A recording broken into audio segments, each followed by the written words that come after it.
Hello guys, good morning. Ayan, magbebenta tayo ng ating kalakal.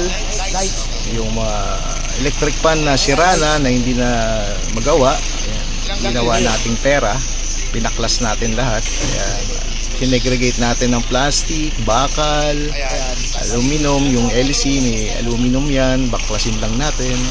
Kastanso. Ayan yung mga plastic.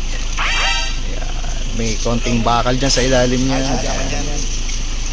Ayan, kikiluhin na ang ating tanso.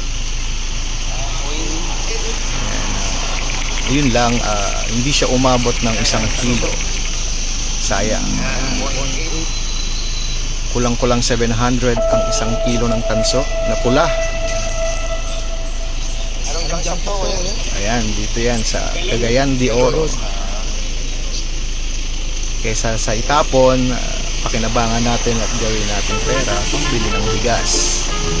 Okay, thank you guys, have a nice day, God bless you all.